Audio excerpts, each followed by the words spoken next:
GS for all के इतिहास की इस कक्षा में आपका स्वागत है।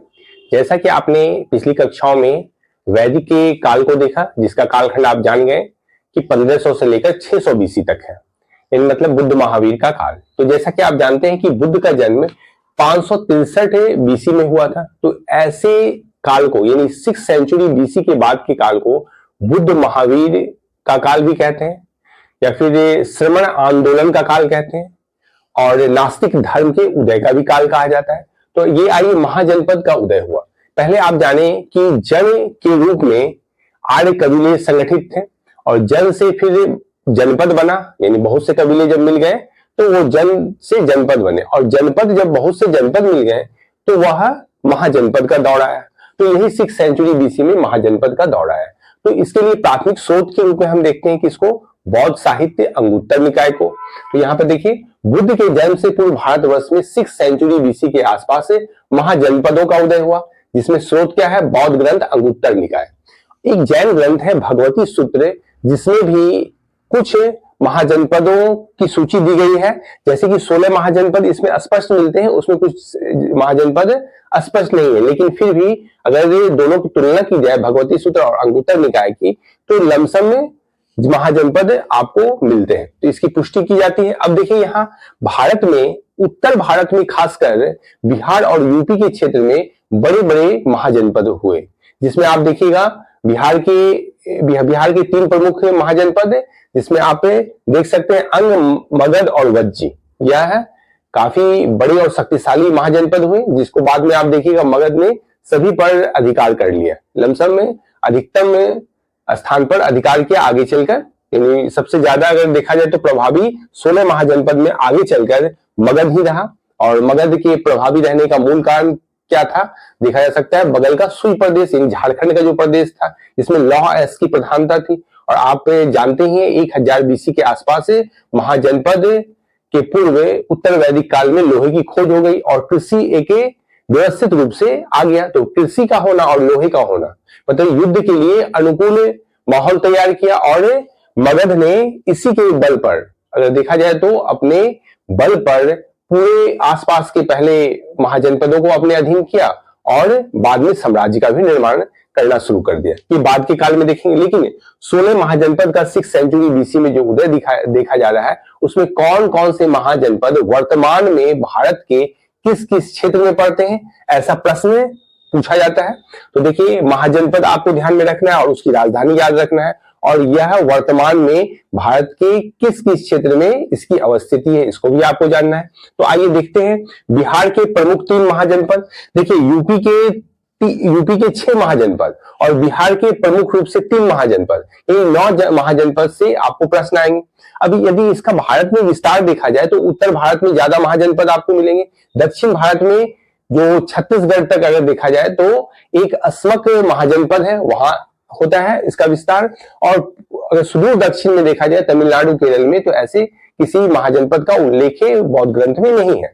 यानी अस्मक तक, गोदावरी नदी तक हम महाजनपद का विस्तार देखेंगे, और उत्तर भारत में ज्यादातर महाजनपद है। आइए बिहार के 3 प्रमुख महाजनपद के बारे में पहले जानते हैं। तो पहला आप ध्यान रखिए, अंग महाजनपद, दूसरा मगध हो गया, और तीसरा वज्जी। अंग, मगध और वज्जी। तो अंग की राजधानी क्या है? चंपा, जो कि मुंगेर है। यानी मुंगेर भागलपुर के आसपास, यानी बिहार में स्थित मुंगेर और भागलपुर जिले के आसपास के जो क्षेत्र थे वो अंग महाजनपद के रूप में आते थे, और अंग की राजधानी क्या है? चंपा। दूसरा देखिए, अंग देख सकते हैं यहाँ पर आप, मुंगेर और उसके आसपास का क्षेत्र। दूसरा देखिए मगध, यह मध्य बिहार में खासकर पड़ता है, और मध्य बिहार में गया, पटना, नवादा, नालंदा का जो क्षेत्र है वो आपको मगध महाजनपद का क्षेत्र है, जिसकी राजधानी गिरिब्रज या राजगृह थी। इसको बिंबिसार पुरी भी कहा जाता था। ध्यान रखिएगा, आगे चल के इसको बिंबिसार पुरी अभी नहीं बल्कि बाद में कहा जाएगा राजगृह और बिंबिसार पुरी, लेकिन मगध का है, गिरिब्रज है इसकी राजधानी। और यह है, आप देख सकते हैं दक्षिण की ओर जा रहा है, दक्षिण बिहार की ओर जा रहा है, लेकिन ये मध्य बिहार में पड़ेगा। तीसरा देखिए वज्जी की राजधानी क्या है? वैशाली या विदेह या मिथिला। वर्तमान में वज्जी महाजनपद वैशाली डिस्ट्रिक्ट, बिहार की वैशाली डिस्ट्रिक्ट मुजफ्फरपुर डिस्ट्रिक्ट और दरभंगा डिस्ट्रिक्ट के आसपास के जो क्षेत्र है, यानी चंपारण वगैरह भी देखा जाए तो ये वज्जी महाजनपद के अंतर्गत ही आते हैं। तो आप इसकी अवस्थिति मैप पर देखने की कोशिश कीजिए, कौन सा कहाँ है। तो वैशाली आप देख रहे हैं, यानी बिहार का क्षेत्र है, राजगीर है और मुंगेर, यानी 3 क्षेत्र को आप देख सकते हैं भारत के मानचित्र पर। तो अगला आइए हम 6 महाजनपद का परिचय प्राप्त करें, जिसमें पहला क्या है, वत्स। यूपी के 6 महाजनपद में कौन है, वत्स है जिसकी राजधानी कौशाम्बी है, और यह वर्तमान में प्रयागराज के आसपास का क्षेत्र है, मतलब संगम का क्षेत्र है, गंगा यमुना दोआब का क्षेत्र है। तो इसको देख सकते हैं आप, वत्स, और जिसकी राजधानी कौशाम्बी है। कौशाम्बी इलाहाबाद, कौशाम्बी प्रशस्ति आगे चल के आप पढ़िएगा। आगे देखिए 5वां है काशी महाजनपद, यानी यूपी में दूसरा देखिए काशी महाजनपद, और काशी वाराणसी और उसके आसपास का क्षेत्र है।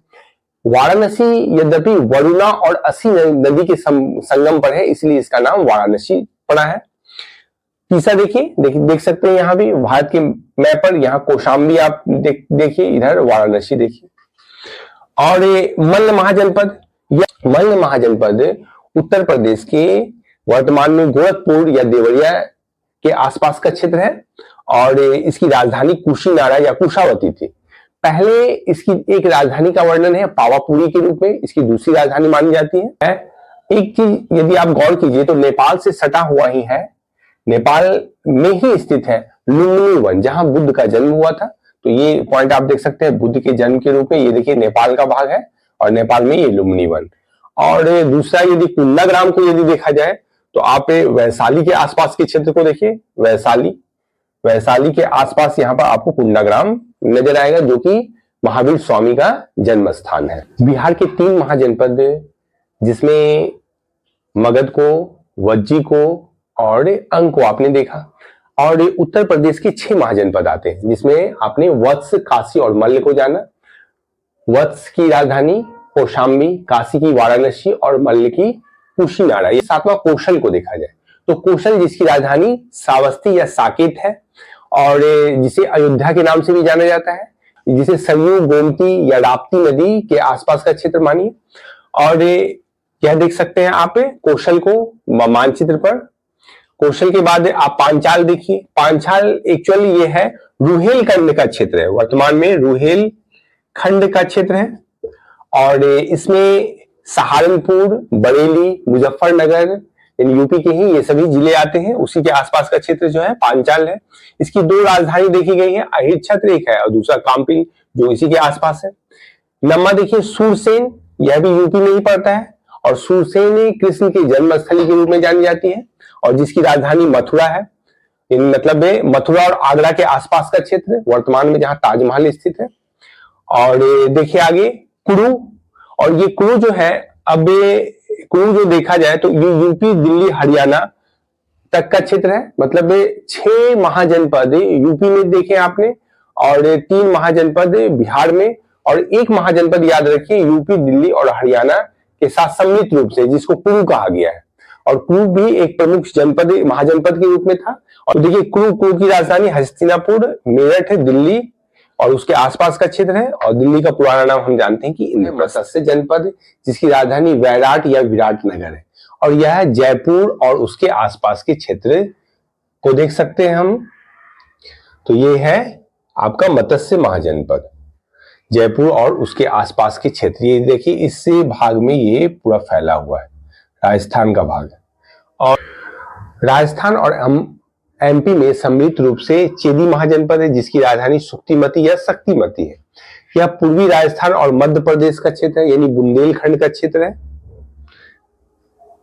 और ये बुंदेलखंड का क्षेत्र आप जानते हैं, झांसी और उसके आसपास का क्षेत्र जो है बुंदेलखंड का क्षेत्र है। यहाँ देखिए चेदी महाजनपद, और ये राजस्थान का अगर क्षेत्र है तो इसका पूर्वी भाग है यहाँ, और ये मध्य प्रदेश का से सटा हुआ है क्षेत्र। आगे देखिए अस्मक महाजनपद है, जो दक्षिण भारत का एकमात्र महाजनपद कह सकते हैं इसको।